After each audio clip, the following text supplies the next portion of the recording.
Muito bem. Nós vamos agora para o nosso quadro Perguntas e Respostas Bíblicas, dentro aqui de uma sequência que o nosso pastor vem adotando. Nós estamos dando aqui, estamos aqui repassando um curso de doutrina acerca do Espírito Santo. Vemos falando aí ao longo da semana acerca desse tema e depois vamos ingressar também na doutrina acerca da igreja, na eclesiologia. Então, continuando aqui na nossa exposição, na forma de perguntas, eu vou indagar aqui então o pastor Natanael irá responder aqui à luz da Bíblia. Pastor Natanael, em relação à doutrina acerca do Espírito Santo, qual a promessa aos cristãos em todos os tempos quanto ao Espírito Santo? A promessa divina aos cristãos de todos os tempos é que sejam cheios do Espírito Santo, como os discípulos o foram no princípio da idade apostólica. É só nós conferirmos com Atos 2, 38 e 39, que vemos essa Eu vou ler aqui aos irmãos. Atos capítulo 2, versículos 38 e 39. E disse-lhes Pedro, arrependei-vos, e cada um de vós seja batizado, em nome de Jesus Cristo, para perdão dos pecados, e recebereis o dom do Espírito Santo, porque a promessa vos diz respeito a vós, a vossos filhos e a todos os que estão longe, a tantos quantos Deus, nosso Senhor, chamar. Prosseguindo, pastor, mais uma dúvida então. Como se pode receber o batismo com o Espírito Santo? A pessoa pode receber o batismo do Espírito Santo, primeiramente, por ser crente. Apoiando a nossa afirmação na Bíblia Sagrada, vamos ler em João 14, versículo 17.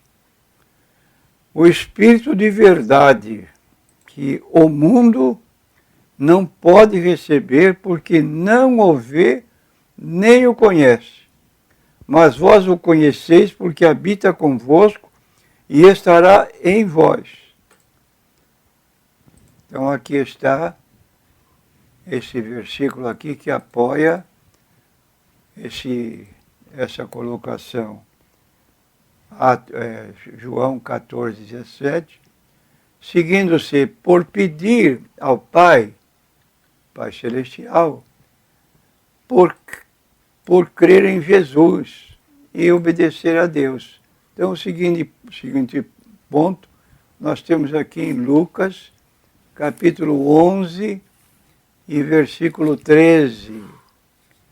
Nós lemos assim na Bíblia Sagrada, 11, versículo 13. Pois sendo vós maus, sabeis dar boas dádivas aos vossos filhos, quanto mais dará o Pai Celestial o Espírito Santo àqueles que lhe o pedirem? Então está aqui uma pergunta para ser respondida. E nós temos mais ainda para responder. João 7,39, pastor? João Posso 7. ler para o pastor? Deixa eu ver aqui, João 7, versículo 39. Em relação a crer na pessoa de Jesus, É. nós temos aqui escrito no Evangelho segundo João 7,39. E isto disse ele do Espírito que haviam de receber os que nele crescem, porque o Espírito Santo ainda não fora dado, por ainda Jesus não ter sido glorificado. Exatamente, lemos na Bíblia, João 7,39. E isto disse ele do Espírito que, havendo receber os que nele crescem, porque o Espírito Santo ainda não fora dado, por ainda Jesus não ter sido glorificado. Então está aqui confirmando. E obedecer a Deus. Atos 5,32? Atos 5:32. Vejamos aqui. Pastor lê? 5:32. Eu leio. e nós somos testemunhas acerca dessas palavras. Nós e também o Espírito Santo que Deus deu àqueles que lhe obedecessem. Prosseguindo aqui então, pastor, mais uma indagação. Como se pode saber que recebeu a plenitude do Espírito Santo? Que alguém recebeu a plenitude do Espírito Santo? Essa pessoa falará em novas línguas ou idiomas, conforme o Espírito Santo lhe conceder que fale. Nós temos aqui alguns exemplos. Por exemplo, Atos capítulo 2, versículo 4. Versículo 4. Pode ser lido. E todos foram cheios do Espírito Santo e começaram a falar em outras línguas, conforme o Espírito Santo lhes concedia que falassem. Atos capítulo 10, versículos 45 e 46. E os fiéis que eram da circuncisão, todos quantos tinham vindo com Pedro, maravilharam-se de que o dom do Espírito Santo se derramasse também sobre os gentios, porque os ouviam falar línguas e magnificar a Deus. E mais um texto bíblico. 1 Coríntios 14, versículo 18. 1 Coríntios 14, 18, né? É. Muito bem. Dou graças ao meu Deus, porque falo mais línguas do que vós todos. Muito bom. E uma outra indagação, pastor, qual é o propósito e a importância do batismo no Espírito Santo? Essa é muito importante essa pergunta, não é, pastor? Qual é o propósito e importância do batismo no Espírito Santo? O batismo no Espírito Santo visa primeiramente, conceder poder para testificar. Sendo o ministério do Espírito Santo convencer o mundo do pecado e operando ele principalmente em e por meio dos crentes, é imperativo que o Espírito Santo revista com poder os crentes para que possam trabalhar mais eficientemente, como lemos isso em Atos 1 e 8. Mas recebereis a virtude do Espírito Santo que há de vir sobre vós, e ser-me-eis testemunhas, tanto em Jerusalém, como em toda a Judéia e Samaria, e até os confins da terra. E ainda podemos acrescentar Lucas, capítulo 24, versículos 47 a 49. Eu vou ler, pastor. Em seu nome se pregasse o arrependimento e a remissão dos pecados em todas as nações, começando por Jerusalém.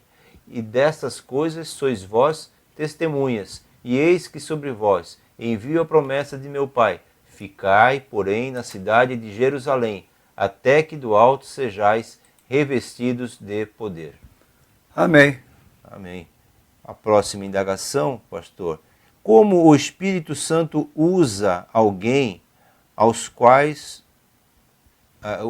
Como o Espírito Santo usa aqueles aos quais outorgou poder para o serviço do Senhor? Ele concede a toda pessoa certos dons do Espírito Santo, entre aspas, particularmente a cada um como quer, diz o texto bíblico, né? Agora, continuando. Mas um só e o mesmo Espírito opera todas essas coisas, repetindo, né? Repartindo. Nós estamos lendo aqui em 1 Coríntios 12, versículo 11, né? Mas um só e o mesmo Espírito opera todas essas coisas, repartindo particularmente a cada um como quer. E também Hebreus, né? Capítulo 2, versículo 4. Pastor, o senhor pode ler? Primeira coisa, testificando também Deus com eles, por sinais e milagres e várias maravilhas e dons do Espírito Santo, distribuídos por sua vontade. Exatamente. Hebreus 2, versículo 2 e 4. Então está respondida aqui essa indagação dentro do estudo doutrinário que nós estamos aqui descrevendo acerca da harmatologia. É. É isso, pastor? Aprendi, né? É o estudo do Espírito Santo. Mais uma outra indagação, lembrando que o prezado ouvinte está ouvindo o programa Consultando a Bíblia, patrocinado pela Igreja Evangélica da Paz, aqui na Rádio Projeto de Deus e também na Rádio Cacique AM.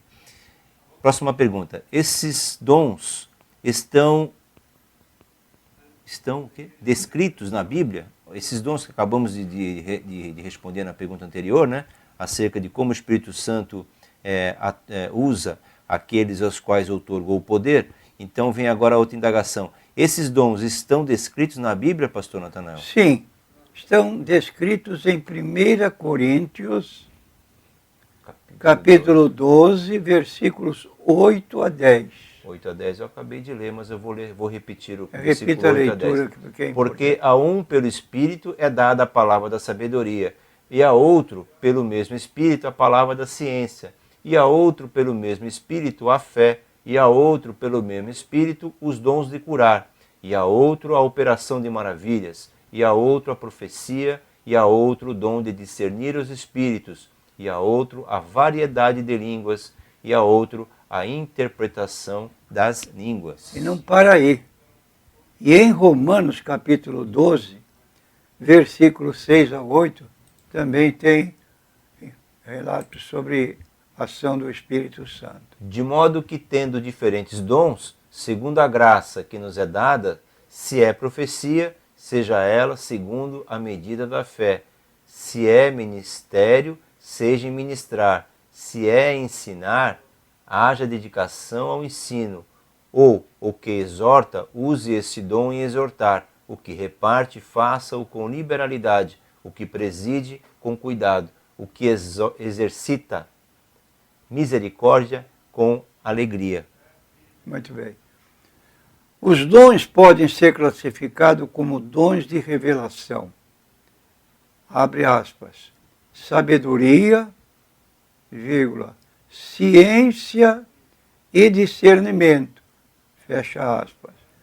De poder, abre aspas, fé, milagres e cura, fecha aspas. E de expressão, abre aspas, profecia, vírgula, línguas de interpretação, fecha aspas, bem como de outros ministérios. Muito bem. Há instruções na Bíblia, pastor, para a operação desses dons? Sim. Em 1 Coríntios capítulo 14, declara que o propósito desses dons é o de edificar a igreja e que o seu uso deve ser devidamente controlado. Quer dizer que o espírito do profeta é sujeito ao profeta.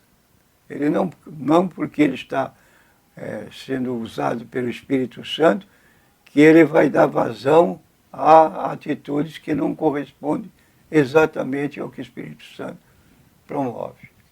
E finalizando, pastor, então, esse tema, dentro da sequência que vem sendo dada ao longo desses dias, temos a seguinte indagação. Que relação existe entre esses dons e o amor e o caráter cristão?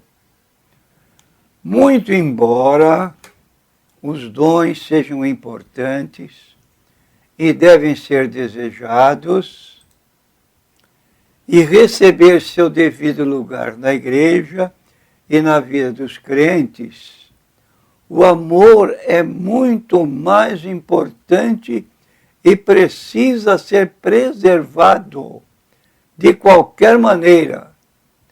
Vamos a uns textos bíblicos para poder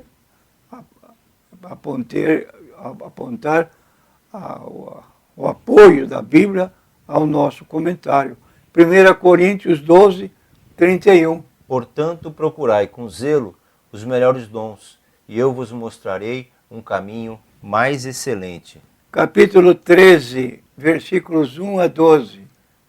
1 a 12, né? Um pouco extenso, mas eu vou aqui declinar aos irmãos. Ainda que eu falasse as línguas dos homens e dos anjos e não tivesse amor, seria como um metal que soa ou como o sino que tine.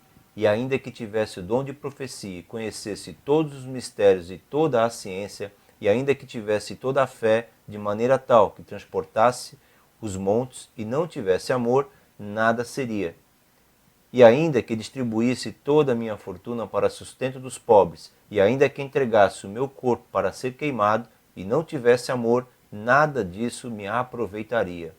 O amor é sofredor, é benigno, o amor não é invejoso, o amor não trata com leviandade, não se ensoberbece, não se porta com a indecência, não busca os seus interesses, não se irrita, não suspeita mal, não folga com a injustiça, mas folga com a verdade. Tudo sofre, tudo crê, tudo espera, tudo suporta.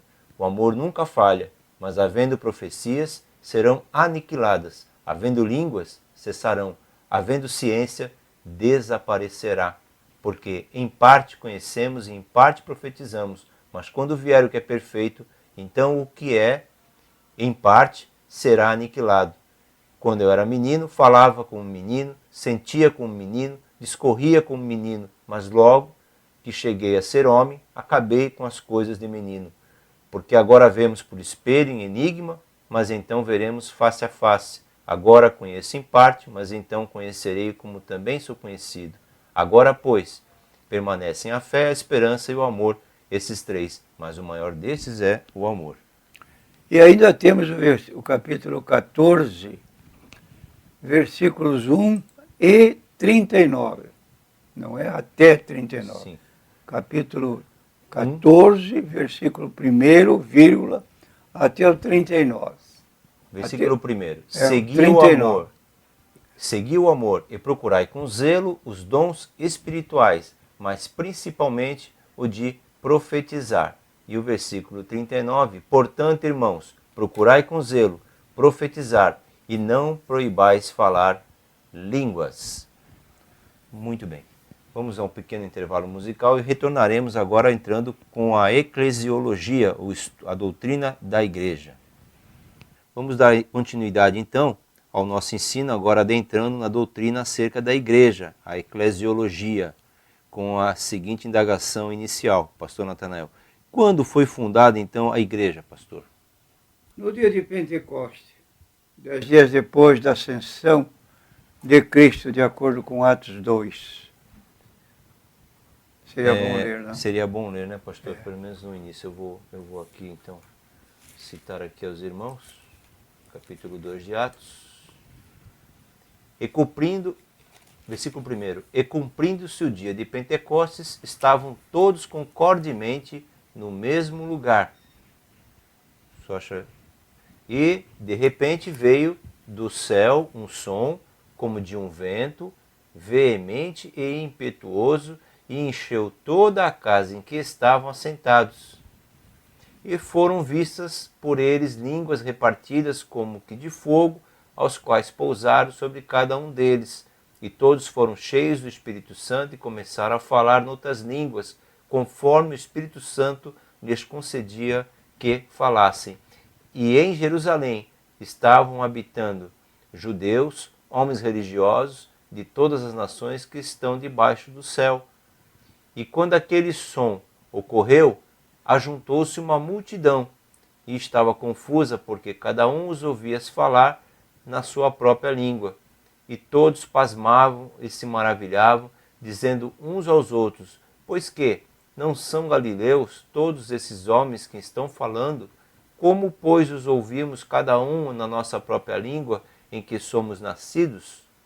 Partos e medos, elamitas e os que habitam na Mesopotâmia, Judéia, Capadócia, Ponto e Ásia, e Frígia, Panfilha, Egito e partes da Líbia, junto a Cirene, e forasteiros romanos, tanto judeus como prosélitos, cretenses e árabes. Todos nós temos ouvido em nossas próprias línguas falar das grandezas de Deus. E todos se maravilhavam e estavam suspensos, dizendo uns para os outros, que isto quer dizer? E outros zombando diziam, estão cheios de mosto. Pedro, porém, pondo-se em pé com os 11, levantou a sua voz e disse-lhes: Homens judeus, e todos os que habitais em Jerusalém, seja-vos isto notório e escutai as minhas palavras. Esses homens não estão embriagados como vós pensais, sendo a 3ª hora do dia.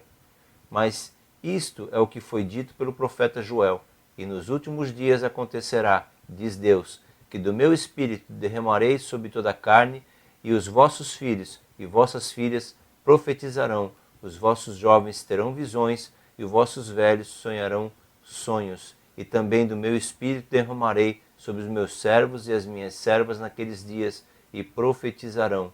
E farei aparecer prodígios em cima no céu, e sinais embaixo da terra, sangue, fogo e vapor de fumo. O sol se converterá em trevas, a lua em sangue, antes de chegar o grande e glorioso dia do Senhor. E acontecerá que todo aquele que invocar o nome do Senhor será salvo.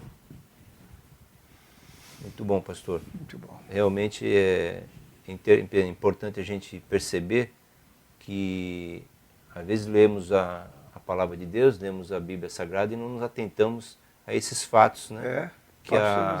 Que estudamos depois em partes através da doutrina bíblica, né? da eclesiologia, e não nos damos conta desse fato importantíssimo que foi o surgimento da igreja.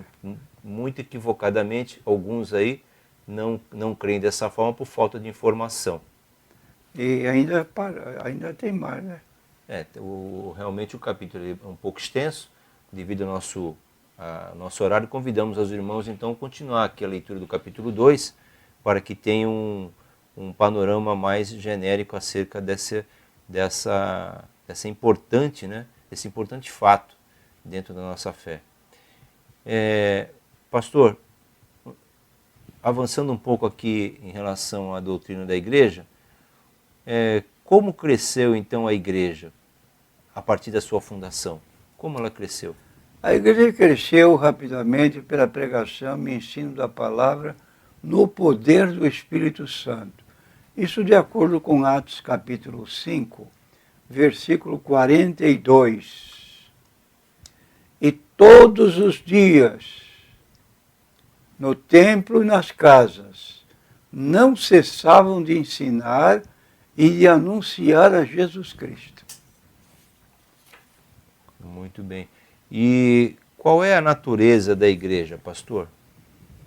O próprio Espírito Santo é a natureza da igreja. Ele é um fogo purificador que revela e pune o pecado.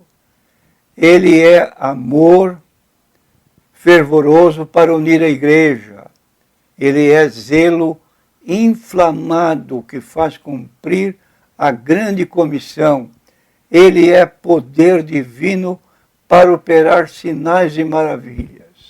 E qual seria a obra, qual é a obra e o ministério da igreja?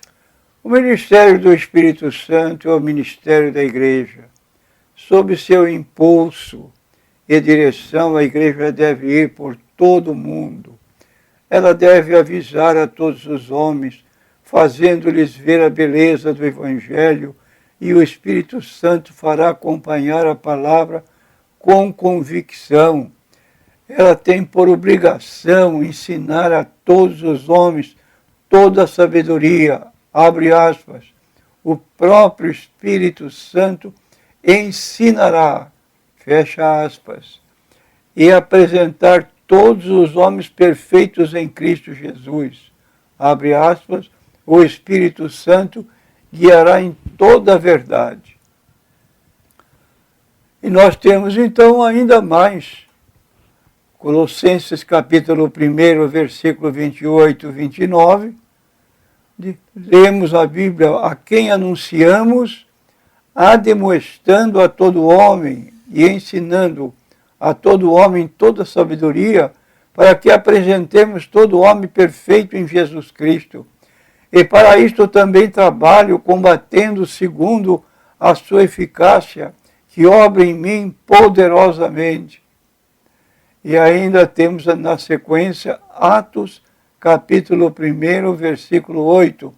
Mas recebereis a virtude do Espírito Santo, que há de vir sobre vós, e ser-me-eis testemunhas, tanto em Jerusalém como em toda a Judéia, Samaria e até os confins da terra.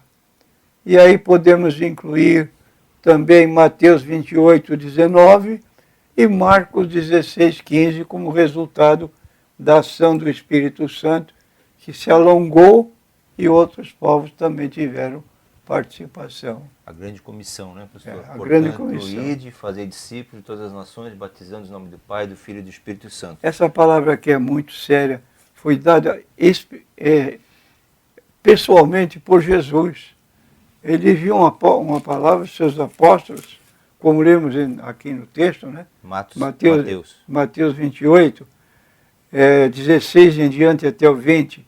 E os 11 discípulos partiram para a Galiléia, para o monte que Jesus lhes tinha designado.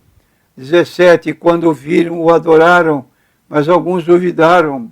18, e chegando-se Jesus, falou-lhes dizendo, é-me dado todo o poder no céu e na terra. Versículo 19, portanto, ide, ensinai todas as nações, batizando-os em nome do Pai e do Filho e do Espírito Santo. E finalmente o versículo 20, ensinando-as a guardar todas as coisas que eu vos tenho mandado, e eis que eu estou convosco todos os dias, até com a consumação dos séculos. Amém. Amém.